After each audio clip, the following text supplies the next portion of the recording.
जय हिंद साथियों। कल के वीडियो के अंदर अपन ने समझ लिया था कि महाराणा प्रताप का जन्म कहाँ हुआ था और महाराणा प्रताप का राज्याभिषेक कहाँ हुआ था। महाराणा प्रताप का जन्म 9 मई 1540 को ज्येष्ठ शुक्ल तृतीया कुंभलगढ़ के बादल महल में हुआ था। इनका राज्याभिषेक 1572 के अंदर हुआ था। 1572 से लेके यानी महाराणा प्रताप ने 1572 से लेके 1597 तक क्या किया था, शासन किया था। पहले इनका राज्य अभिषेक गोगुंदा के अंदर हुआ, फिर इनका राज्य विधिवत राज्याभिषेक कुंभलगढ़ के अंदर हुआ, फिर इनका विवाह अजबदेह पंवार के साथ हुआ जो रामरथ पंवार की बेटी थी और इनके पुत्र का नाम अमर सिंह था। उसके पश्चात अकबर आया था। अकबर ने महाराणा प्रताप से संधि करनी चाहिए, 4 शिष्टमंडल भेजे थे। जलाल खां को भेजा, पहले मना कर दिया 1572 के अंदर। मिर्जा राजा मान सिंह 1573 वो भी कैंसल। फिर उसके बाद भगवंत दास जो मिर्जा राजा मान सिंह के पिताजी थे वो भी कैंसल। उसके बाद आए थे टोडरमल। और कल के वीडियो के अंदर अपन ने देखा था कि सैनिक अभियान भी हो चुके थे। अब होगी सैनिकों की ट्रेनिंग। यानी प्रताप जो थे ना वो हल्दी घाटी युद्ध की योजना कुंभलगढ़ दुर्ग में बनाई थी और अकबर ने अपनी हल्दी घाटी युद्ध की योजना मैगजीन दुर्ग अजमेर के अंदर बनाई थी। प्रताप अपने सैनिकों को जो युद्ध की ट्रेनिंग देंगे ना वो कहाँ देंगे, लोसिंग गांव, एक राजसमंद के अंदर एक गांव है लोसिंग जो राजसमंद के अंदर पड़ता है। वहां मिर्जा राजा मान सिंह मांडलगढ़ बिलवाड़ा के अंदर 21 दिनों तक मिर्जा राजा मान सिंह ने अपनी सेना को प्रशिक्षण दिया था कि पहाड़ी इलाके में युद्ध कैसे किया जाता है।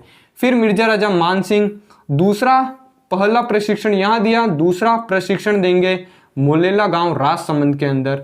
जो हस्तशिल्प कला के अंदर अपन पढ़े तो मोलेला गांव मरण मूर्तियों के लिए क्या है, प्रसिद्ध है। अब आता है हल्दी घाटी का युद्ध यानी 18 जून 1576 वाला दिन। ये था हल्दी घाटी का युद्ध यानी 18 जून 1576 की बात है। इधर खड़ी थी महाराणा प्रताप की सेना, ये थी प्रताप की सेना, यहां खड़े थे महाराणा प्रताप थे, पीछे फिर सेना थी और यहां फिर एक सेनापति। ये आगे वाली जो सेना है ना इसको कहते हैं हरावल सेना और पीछे वाली सेना को कहते हैं चंद्रावल सेना।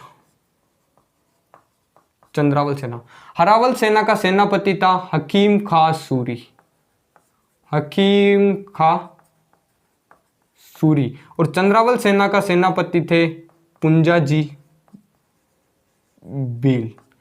ये तो थी प्रताप का। और इधर था MRM यानी मिर्जा राजा मान सिंह। ये मिर्जा राजा मान सिंह की जो सेना थी हरावल सेना, इसका सेनापति था खुद मिर्जा राजा मान सिंह था। और ये पीछे फिर सेना थी, ये इसको बोलते हैं चंद्रावल सेना, चंद्रावल। इसका सेनापति था आसफ का, आसफ का। अब युद्ध स्टार्ट होता है 18 जून 1576 का युद्ध। अब हल्दी घाटी के युद्ध को बनास का युद्ध भी कहा जाता है, हाथियों का युद्ध भी कहा जाता है। और हल्दी घाटी युद्ध के कुछ उपनाम है। कर्नल जेम्स टोड ने इसको मेवाड़ का थर्मोपली कहा है और मेवाड़ का मैराथन कहते हैं दिवेर को युद्ध को जो 1572 के अंदर हुआ था। और बदायूनी जो इस युद्ध का प्रत्यक्ष प्रमाण देख रहा था, बदायूनी, इसने इसको गोगुंदा का युद्ध कहा था। और जो अब्बुल फजल था ना इसने इसको खमनोर का युद्ध कहा, हल्दी घाटी के युद्ध को। टोड ने इसको क्या कहा था, मेवाड़ की थर्मोपली, और बदायूं ने इसको गोगुंदा का युद्ध कहा था और अब्बुल फजल ने इसको खमनोर का युद्ध कहा था। अब स्टार्ट होता है हल्दी घाटी का युद्ध। अब हल्दी घाटी के युद्ध का जो प्रत्यक्ष प्रमाण देखने वाला था ना वो बदायूनी थे। अपन जितनी बातों पर जो विश्वास करेंगे ना वो अपन करेंगे बदायूनी की बातों के ऊपर, क्योंकि ये प्रत्यक्ष प्रमाण था हल्दी घाटी के युद्ध के अंदर। अब स्टार्ट होता है हल्दी घाटी का युद्ध 18 जून 1576 का दिन। उस समय इधर अकबर की सेना और इधर महाराणा प्रताप की सेना आमने सामने थी।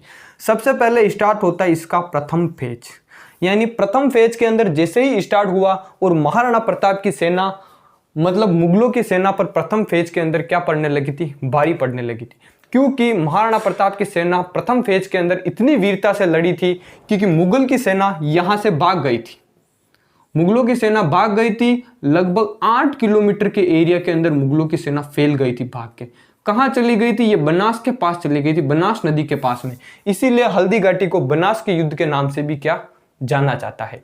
अब जैसे ही मुगलों की सेना बनास नदी के पास में चली गई, फिर क्या हुआ? आसफ का पीछे हाथी पे बैठा हुआ था, उसने जोर से आवाज लगाई कि अकबर इस युद्ध के अंदर आ रहे हैं। तो मुगलों की सेना के भी अंदर फिर से भय आ गया, अगर अकबर आ गया तो हमें एक को जिंदा नहीं छोड़ेंगे, भागते हुए सैनिकों को मार देगा। जैसे आप 10वीं बोर्ड के एग्जाम दे रहे हो, आपका सेंटर आया कहीं दूसरे स्कूल के अंदर, आप जैसे ही, वो स्कूल आपका नहीं है क्योंकि वहां पढ़े नहीं हो, आपका सेंटर आपके गांव से 5 किलोमीटर दूर आया है, जैसे ही वहां आप एग्जाम देने जाते हो, आपके एग्जाम हॉल के अंदर अगर आपके ही जो स्कूल के टीचर है वो आ जाते हैं तो आपको कितनी खुशी होती है कि मेरे स्कूल के टीचर हैं, आपकी पॉजिटिव एनर्जी बढ़ जाती है। तो जैसे ही ये अफवाह फैली हल्दी घाटी के युद्ध के अंदर कि अकबर युद्ध के अंदर आ रहे, मुगलों की सेना के अंदर फिर से जोश आ गया और मुगलों की सेना फिर से इकट्ठी हो गई थी। फिर से यहाँ पर मुगलों की सेना इकट्ठी हुई और फिर से यहाँ पर युद्ध स्टार्ट हुआ था। इस युद्ध का प्रत्यक्ष प्रमाण बदायूंनी देख रहा था। बदायूंनी खुद अपनी पुस्तक के अंदर लिखता है कि जो प्रथम फेज के अंदर जो युद्ध हुआ था ना, उसके अंदर मुझे भी पता नहीं चल रहा था कि मुगलों की सेना मतलब राजपूत जो मिर्जा राजा मानसिंह के सैनिक कौन से और महाराणा प्रताप के सैनिक कौन से। मैंने भी इस युद्ध के अंदर अंधाधुंध बहुत सारे तीर चलाए हैं, जिसमें से कौन घायल हुआ कौन मरा मुझे खुद को नहीं पता। मतलब इसका एक ही काम था कि ये युद्ध को लाइव टेलीकास्ट कर रहा था। ये क्या करता? थोड़े से नोट्स लिखता, वापस आके अपनी लड़ाई करने लगता, वापस आके युद्ध के बारे में थोड़ा सा लिखता, वापस फाइट करने लगता था। अब क्या हुआ? सेकंड फेज के अंदर महाराणा प्रताप का एक हाथी था, उसका नाम था राम प्रसाद। राम प्रसाद हाथी था, इसको भेजा महाराणा प्रताप ने। इधर मिर्जा राजा मानसिंह ने अपना हाथी था एक गजराज, गजराज सिंह, इसको भेजा। और भेजा था सूर मंदिर, सूर मंदिर एक हाथी था, इसको भेजा था। यानी इन दोनों हाथियों ने मिलकर महाराणा प्रताप के हाथी को क्या किया? हरा दिया। अब हारने के पश्चात मिर्जा राजा मान सिंह ने राम प्रसाद हाथी को क्या कर लिया? बंदी बना लिया। बंदी बनाने के पश्चात मिर्जा राजा मान सिंह ने बदायूंनी को कहा कि तू हाथी को लेकर अकबर के पास चला जा, क्योंकि अकबर ने एक बार पहले ही महाराणा प्रताप से कहा था कि मुझे आपका राम प्रसाद हाथी चाहिए, लेकिन महाराणा प्रताप ने मना कर दिया, क्योंकि महाराणा प्रताप स्वाभिमानी व्यक्ति थे। जिंदगी के अंदर स्वाभिमान होना बहुत जरूरी है। जिस तट पर प्यास बुझाने से अपमान प्यास का हो, उस तट पर प्यास बुझाने से प्यासा मर जाना अच्छा है। इसीलिए व्यक्ति के अंदर स्वाभिमान होना चाहिए। तो महाराणा प्रताप ने वो हाथी नहीं दिया, लेकिन यहाँ राम प्रसाद हाथी हल्दी घाटी के युद्ध में हार गया था और मिर्जा राजा बदायूंनी ने को कहा, मिर्जा राजा मान सिंह ने, कि आप हाथी को लेकर यहाँ से चले जाए। यानी यहाँ से अब बदायूंनी हल्दी घाटी के युद्ध से चला जाएगा। बदायूंनी रास्ते में जा रहा था तो लोगों ने पूछा कि हल्दी घाटी युद्ध के परिणाम का क्या हुआ। तो बदायूंनी ने यही कहा कि अकबर जीत चुका है, लेकिन लोगों ने विश्वास नहीं किया, क्योंकि लोगों को भी महाराणा प्रताप पर विश्वास था। जब बदायूंनी गया अकबर के पास, राम प्रसाद हाथी दिया, अकबर बहुत खुश हुआ। इसी राम प्रसाद हाथी का अकबर ने नाम कर दिया था पीर प्रसाद। ये आप जरूर याद रखना कि पीर प्रसाद हाथी राम प्रसाद हाथी का ही दूसरा नाम था। अब बदायूंनी वहां से हाथी लेकर चला गया।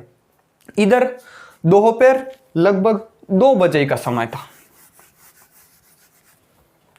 लगभग दोपहर 2 बजे का समय था। एक समय ऐसा आया कि हल्दी घाटी का युद्ध ठहर सा गया था, क्योंकि इस समय जो महाराणा प्रताप थे, प्रताप और MRM यानी मिर्जा राजा मान सिंह एक दूसरे के आमने सामने आ गए थे। तो मेवाड़ी सेना और मुगलों की सेना दोनों की तलवारें रुक चुकी थी दोपहर 2 बजे के लगभग, और दोनों मिर्जा राजा मान सिंह और महाराणा प्रताप को देख रहे थे कि या तो एक रहेगा या दूसरा मर जाएगा। क्योंकि अकबर खुद प्रत्यक्ष महाराणा प्रताप के सामने कभी नहीं आया, क्योंकि अकबर को डर था कि मैं जैसे ही महाराणा प्रताप के सामने गया और मेरी मौत निश्चित है। तो जैसे ही मिर्जा राजा मान सिंह और महाराणा प्रताप सामने आए तो महाराणा प्रताप ने अपने घोड़े चेतक को आदेश दिया। ये जो मिर्जा राजा मान सिंह था ना, वो एक हाथी के ऊपर बैठा हुआ था, ऐसे हाथी था ना, हाथी के ऊपर बैठा हुआ था। हाथी के यहाँ एक ओदिया जो बैठने का लगा होता है वहां बैठा था। महाराणा प्रताप ने अपने जो घोड़ा था ना, घोड़ा चेतक यानी चेतक की दोनों टांगों को इस मिर्जा राजा मान सिंह के हाथी के ऊपर टिकाई और यहां से बहुत एक तेजी से किसका प्रहार किया? एक भाले का प्रहार किया था महाराणा प्रताप ने। ऐसा माना जाता है कि उस समय महाराणा प्रताप के भाले से भवानी प्रकट हुई थी। कुरुक्षेत्र की रणभूमि में 5 जन्मे शंख का ऐसा कुंजन होता था, अरे वैसी ही ध्वनि प्रकट होती थी जब हल्दी घाटी में चेतक ही नहीं नहाता था। उस श्वेत वर्णी अश्व की प्रतिमा जब कायरता के कलंक को धो देती थी, जब मेवाड़ी राणा के बाले से भवानी प्रकट हो जाती थी, तो महाराणा प्रताप के बाले से यहाँ पर भवानी प्रकट होती हुई दिखती थी। तो महाराणा प्रताप का बाला सीधा जाके लगा, इसका जो सारथी था ना हाथी का, वो यहाँ पर मर गया और ये ओदिया टूट गया और मिर्जा राजा मान सिंह यहाँ से नीचे गिर गया। तो महाराणा प्रताप ने सोचा कि मिर्जा राजा मान सिंह इस युद्ध से मर चुका है। लेकिन क्या हुआ, जैसे ही महाराणा प्रताप ने चेतक को आदेश दिया और चेतक ने अपने पैर को नीचे उतारा, तो हाथी की जो सूंड होती है ना, उसके अंदर खंजर था। खंजर से चेतक का पीछे वाला पैर कट गया और चेतक 3 पैर का हो गया था। लेकिन यह बात महाराणा प्रताप को पता नहीं थी, क्योंकि चेतक ने पता ही नहीं चलने दिया कि मैं 3 पैर, वो घायल होने के पश्चात भी। ये जितना ये कारनामा है ना, ये सब यहां से देख रहा था एक जाला बिद्दा था, ये सब यहां से दूर से देख रहा था। इसको पता चल गया था कि मिर्जा राजा मान सिंह नहीं मरा है और मुगलों की सेना ने यहां पर महाराणा प्रताप को चारों ओर से घेर लिया। अब चारों ओर से घेरने के पश्चात जाला बिद्दा आया महाराणा प्रताप के पास। प्रताप को कहा कि आपके जो राजमुकुट है ना, वो मुझे दे दीजिए और आप यहाँ से चले जाइए। तो जाला बिद्दा ने महाराणा प्रताप के राजमुकुट धारण किए और महाराणा प्रताप हल्दी घाटी के युद्ध से बाहर निकल गए थे चेतक पर सवार होकर। जब आप खानवा का युद्ध पढ़ते हो ना, उस समय राणा सांगा आता है। जो सांगा के जो राजमुकुट धारण किए थे ना, वो किए थे जाला अद्दा ने। अद्दा और जाला बिद्दा, अ पहले आता है तो सांगा पहले आता है और बी बाद में आता है। तो जाला बिद्दा आ जाएगा महाराणा प्रताप के लिए और जाला अज्जा आ जाएगा राणा सांगा के लिए। तो जाला अज्जा राणा सांगा के राजमुकुट धारण किए और जाला बिद्दा ने महाराणा प्रताप के मुकुट धारण किए। तो महाराणा प्रताप यहां से चेतक पर सवार होकर वापस जा रहे थे, तभी एक बलीचा के अंदर एक नाला आता है, बलीचा गांव के अंदर।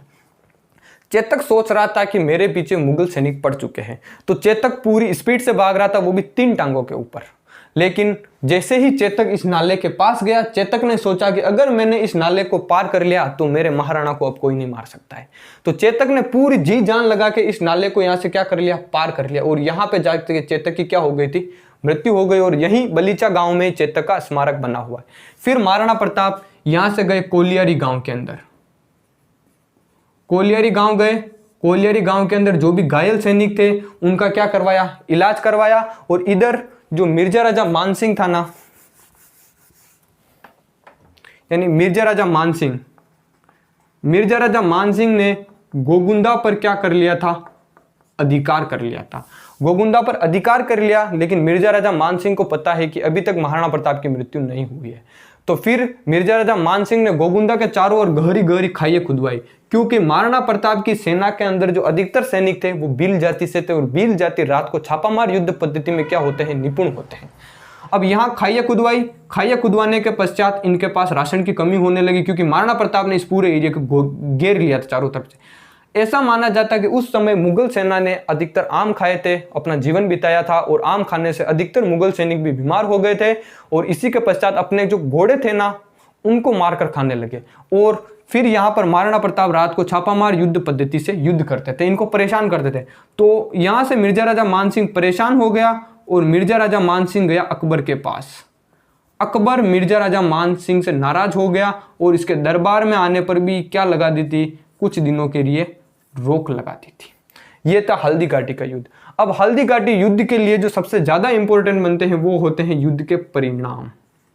परिणाम क्या हुए, कुछ इतिहासकार तो कहते हैं कि यह युद्ध अनिर्णायक था, न तो महाराणा प्रताप जीते न अकबर जीते, यानी इस युद्ध के अंदर कोई नहीं थे। लेकिन अपनी जो आरबीएससी की जो बुक होती है ना, आरबीएससी, वो हमेशा प्रताप को क्या बताती है, विजय बताती है, और अकबर की क्या बताती है, हमेशा हार बताती है। क्योंकि इस हल्दी घाटी युद्ध के अंदर अकबर का जो मेन उद्देश्य था वो था महाराणा प्रताप को बंदी बनाना, लेकिन वो महाराणा प्रताप को बंदी नहीं बना पाया। तो आई होप आप समझ गए होंगे कि किस तरह हल्दी घाटी का युद्ध हुआ, क्या चंद्रावल सेना होती, क्या हरावल सेना होती, कैसे मिर्जा राजा मानसिंह ने महाराणा प्रताप से फाइट की थी और महाराणा प्रताप से कैसे अपना पराक्रम दिखाया था। जो सूर्य से प्राप्त हो उसे ताप कहते हैं, जो हमें जन्म दे उसे बाप कहते हैं, जो मुगलों के सामने कभी न हारा और कभी न डरा उसे सरदार महाराणा प्रताप कहते हैं। जय हिंद साथियों।